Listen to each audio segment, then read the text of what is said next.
Primeiro relato. Era uma tarde comum de sexta-feira, com o fim da semana se aproximando e a expectativa pelo recesso de primavera tomando conta dos alunos. A sala de cálculo estava mais agitada do que o normal, como sempre acontece quando a sexta-feira chega e a ansiedade por uma pausa aumenta. O clima era descontraído, pois sabíamos que não teríamos prova, ao contrário de muitas outras turmas. Nosso professor, um homem tranquilo e bem-humorado, decidiu então fazer algo para deixar a aula mais leve. Ele começou a colocar um quiz de marcas no site Sporkly, o que rapidamente animou a turma. Estávamos rindo e brincando enquanto tentávamos adivinhar as marcas mais famosas do mundo, sem imaginar que, em poucos minutos, nossa realidade iria mudar de forma drástica. Foi quando a voz do diretor ecoou pelo sistema de som, interrompendo a diversão. Ele parecia apressado, quase desesperado, ao informar que a escola estava entrando em lockdown. Aquelas palavras fizeram o sangue de todos na sala esfriar. Era uma emergência real. O professor, que normalmente era calmo, rapidamente apagou as luzes e nos instruiu a nos mover para o canto mais afastado da sala, todos em silêncio. Não demorou muito para que o zumbido de um painel atrás da sala cessasse, sinalizando que a escola havia cortado a energia, provavelmente como parte da medida de segurança. O ambiente que antes era descontraído, agora estava imerso em um silêncio tenso, onde o medo se espalhava como uma sombra invisível. O pânico tomou conta da sala quando, alguns minutos depois, ouvimos gritos vindos do corredor. 2 colegas começaram a chorar, e isso só aumentou nosso medo. Os gritos eram desesperados. À medida que se aproximavam, podíamos ouvir a pessoa que estava no corredor batendo violentamente nas portas das salas. Ele berrava, ameaçando matar todos, e suas palavras causaram um calafrio na espinha. A porta da nossa sala tremeu com os socos, e o som das pancadas parecia aumentar a cada segundo, enquanto o grito do homem se tornava mais alto e mais ensurdecedor. Foi então que uma das meninas, aterrorizada, gritou e o barulho da porta se intensificou. Sentíamos como se o tempo tivesse parado, esperando que a loucura no corredor se acalmasse. Quando finalmente a figura no corredor se afastou, continuamos em silêncio, sem saber o que estava acontecendo. Após o que pareceu uma eternidade, a voz do diretor retornou pelo alto-falante, confirmando que a situação era grave. Ele explicou que um homem aparentemente fora de si havia invadido a escola e agredido uma funcionária na recepção, forçando-a a fugir. Não sabíamos se o homem estava armado, o que tornava tudo ainda mais aterrorizante. O diretor pediu que todos os professores mantivessem as portas trancadas e que ninguém saísse até novo aviso. O clima era de pura tensão. A surpresa veio quando, algumas horas depois, descobrimos que um dos faxineiros havia encontrado o homem dormindo em um dos armários de armazenamento na parte de trás da escola. Segundo rumores que circularam entre os alunos, ele estava com uma arma. No entanto, quando a polícia chegou, o homem já havia desaparecido. Até hoje, não sabemos se ele foi encontrado, mas a história daquele dia permanece viva em nossas memórias, e muitos de nós ainda nos perguntamos o que teria acontecido se ele tivesse continuado naquela sala. Segundo relato, na minha escola, os horários de almoço eram divididos em 2 turnos. O primeiro período era reservado para os alunos do 6º ano e parte dos do 7º, enquanto o segundo era para o restante do 7º e todos os do 8º. O dia do segundo incidente era chuvoso e escuro, típico de início de outubro. Estava tudo correndo normalmente no primeiro almoço, até que o inesperado aconteceu. 4 estrondos ecoaram pelo pátio. A princípio, pensei que fosse trovão, como qualquer outro dia de chuva. Mas, de repente, a praça de alimentação explodiu em gritos. Muitos alunos começaram a correr em pânico, e eu, ainda sem entender a gravidade da situação, achei que estavam exagerando. Logo depois, os seguranças do colégio entraram correndo, ordenando que todos se dirigissem imediatamente para o salão multiuso. Aqueles que ainda estavam na fila do refeitório nem tiveram tempo de pegar a comida, simplesmente foram empurrados para dentro. Eu e meus amigos entramos com a multidão, todos confusos e cheios de perguntas. O espaço era enorme, e sua parede dos fundos era toda feita de vidro. Assim que entramos, Funcionários começaram a fechar as cortinas, e adultos se posicionaram nas saídas. O clima no lugar era estranho, como se estivéssemos prestes a assistir a algo que ninguém queria ver. Meu amigo Eric, tão curioso quanto eu, tentou descobrir o que estava acontecendo. Ele voltou depois de conversar com um dos funcionários e contou o que tinha ouvido. Perto da escola, havia uma casa com um homem mentalmente instável que se trancou dentro da própria residência, ameaçando se machucar e confrontar a polícia caso tentassem tirá-lo dali. O mais assustador é que ele havia sido visto nos arredores da escola, observando os alunos de forma suspeita. Eric ainda comentou que o homem era um criminoso conhecido por crimes sexuais, o que só aumentou a tensão entre todos nós.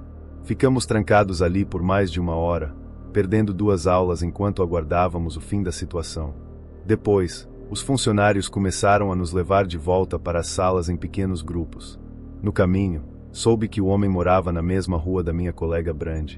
Ela contou que, no último Halloween, tinha visto o mesmo sujeito na janela da casa, cortando o próprio braço e escrevendo algo com o sangue no vidro. Na época, ela achou que fosse apenas uma encenação assustadora, mas agora sabíamos que não era. Aquela lembrança bizarra, que antes parecia parte da decoração de Dia das Bruxas, assumiu um novo significado, sombrio e real. Ainda bem que, naquele dia, ele nunca chegou a atravessar os portões. Terceiro relato. Pouco tempo depois de me formar na faculdade, consegui um emprego como assistente de informática na escola onde estudei. O trabalho ficava no porão do prédio, uma área bagunçada e cheia de cabos, caixas e equipamentos antigos, mas havia um pequeno escritório lá embaixo que era quase um refúgio. O ambiente era bem equipado, com mesas espaçosas, 2 geladeiras pequenas, uma TV de tela plana presa à parede, o mais valioso de tudo, um ar-condicionado potente, um verdadeiro luxo num prédio onde nem os professores tinham ventilação adequada. Era lá que ficavam os servidores da escola e outros equipamentos técnicos. Consegui essa vaga graças a 3 antigos professores de informática que sempre gostaram muito de mim. O carinho e respeito que tínhamos era mútuo, então, quando surgiu a chance, eles me indicaram sem hesitar. Tudo estava indo bem, pelo menos até o dia em que algo completamente fora do normal aconteceu. Meus 2 colegas de trabalho, Gary e Dave, estavam fora do escritório, ocupados com outras tarefas nos andares superiores. Eu aproveitava o horário de almoço para comer meu sanduíche quando recebi uma ligação do setor administrativo avisando que a escola estava entrando em estado de lockdown. Havia um possível invasor dentro do prédio e ele poderia estar armado. Naquele momento, olhei em volta e percebi o quão vulnerável eu estava. O escritório não tinha porta, apenas uma grande entrada aberta, e a única porta do porão, que dava acesso ao restante da escola, nem sequer possuía tranca. Tudo o que pude fazer foi apagar as luzes e desligar a tela do computador. Sentei em silêncio, tentando me manter calmo, mandando mensagens para Gary e Dave, mas nenhum dos 2 respondia. O tempo passava devagar enquanto eu, ali no escuro, jogava no celular, esperando que alguém da administração ligasse dizendo que o perigo havia passado. Depois de cerca de 20 minutos de incerteza, ouvi o barulho da porta do porão se abrindo. O rangido ecoou pelo corredor como um aviso sombrio. Meu corpo inteiro ficou em alerta. Logo depois, passos apressados começaram a descer as escadas. Senti o estômago revirar enquanto me escondia debaixo da mesa. Alguém entrou no escritório, mas não acendeu a luz. O silêncio era sufocante. Eu mal conseguia respirar. Qualquer som poderia me denunciar. Então, meu telefone vibrou. Um simples aviso de mensagem, e tudo pareceu desabar. Os passos se aproximaram rapidamente. O coração parecia querer escapar do peito. Naquele instante, achei que fosse o fim. O som dos passos se intensificava conforme a pessoa se aproximava da mesa onde eu me escondia. Fechei os olhos com força, tentando não fazer nenhum movimento, mas o desespero era paralisante. De repente, uma mão agarrou meu braço e me puxou para fora do esconderijo. Gritei por impulso, mas logo a figura à minha frente falou com um tom calmo, dizendo que estava apenas se escondendo também. Era um homem de camisa xadrez vermelha, jeans e um boné escuro. Disse que tinha entrado na escola para buscar o filho quando foi surpreendido pelo lockdown e orientado por um professor a se esconder no porão. Confuso e ainda tremendo, tentei raciocinar. Perguntei rapidamente se ele sabia o que estava acontecendo lá em cima, mas ele evitou responder, desviando a conversa e perguntando se havia outra saída no porão. Aquele comportamento me deixou em alerta. Algo não fazia sentido. Foi então que lembrei do aviso que meu celular tinha acabado de emitir. Peguei o aparelho discretamente e li a mensagem. Era de Dave. Ele dizia que havia um homem armado na escola, que o professor Buckley tinha sido baleado, e descrevia o suspeito, camisa vermelha e boné escuro. Quase deixei o celular cair. Olhei novamente para o homem diante de mim.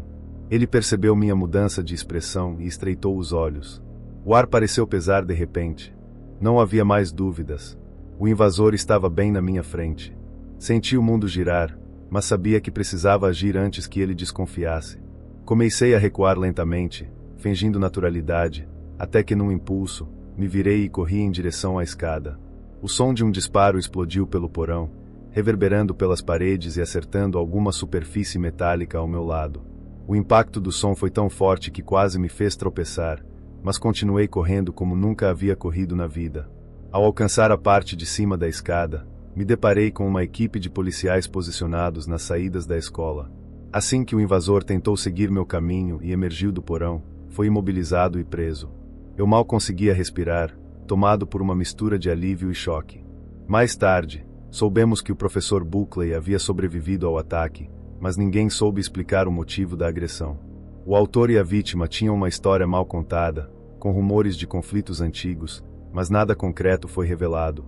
O que ficou, acima de tudo, foi o som daquele tiro no escuro, um eco que, até hoje, ainda ressoa dentro de mim.